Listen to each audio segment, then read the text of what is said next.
नमस्ते दोस्तों, आज की इस वीडियो में हम बात करेंगे वैवाहिक विवादों में मेंटेनेंस भुगतान से बचने के 5 प्रभावी तरीकों की। ये टिप्स कानूनी सलाह पर आधारित हैं, लेकिन याद रखें हर केस अलग होता है, इसलिए हमेशा वकीलों से सलाह लें।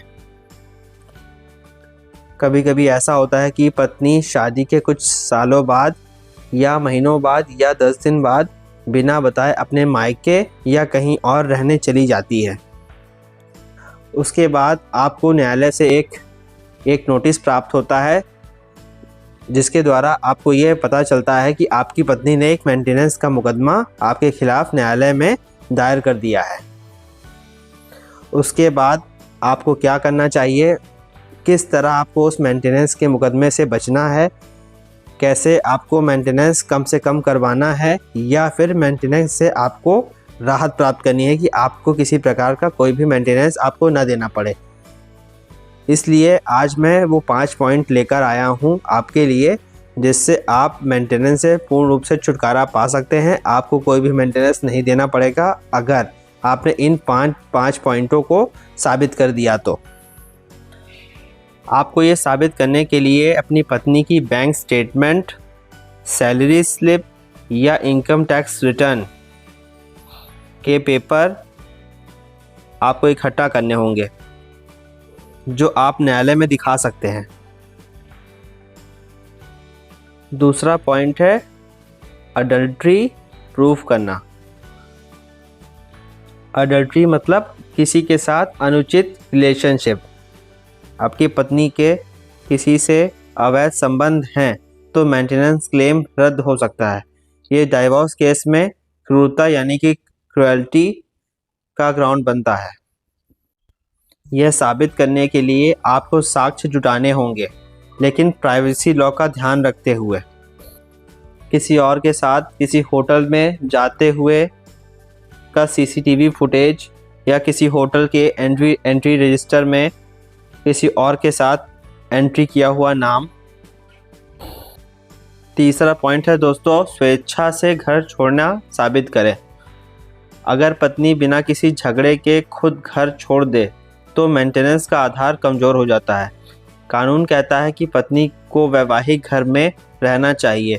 अगर वो मायके चली गई तो पति की जिम्मेदारी खत्म। ये परित्याग का केस बनता है। आप इसे कैसे साबित करेंगे? जैसे व्हाट्सएप मैसेज या वीडियो कॉल रिकॉर्डिंग से प्रूव करें कि वह खुशी खुशी घर गई है, या आप वीडियो रिकॉर्डिंग हो। इसके बाद आपको क्या करना चाहिए? इसके बाद आपको तुरंत पुलिस में रिपोर्ट दर्ज करानी चाहिए। चौथा पॉइंट है दोस्तों, पिछले विवाह की जानकारी छुपाना। अगर पत्नी ने पहले शादी का राज छिपाया तो ये धोखाधड़ी है और क्लेम अमान्य हो सकता है। हिंदू विवाह अधिनियम के तहत दूसरी शादी अमान्य होती है अगर पहली खत्म ना हुई हो तो।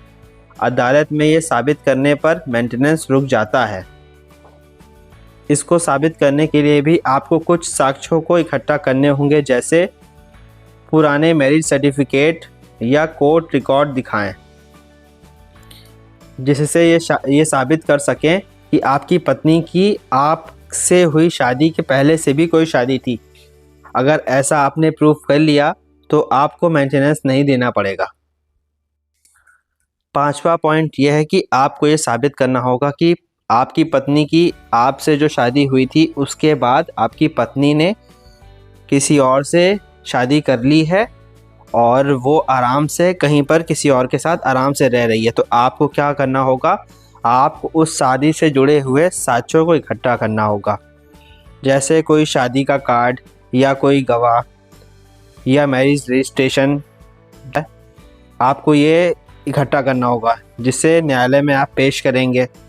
अगर आपने ये पेश कर दिया तो आपको मेंटेनेंस नहीं देना पड़ेगा। ये एक उनके द्वारा किया हुआ क्राइम हो जाएगा, जिससे आपको मेंटेनेंस उसके बाद नहीं देना पड़ेगा।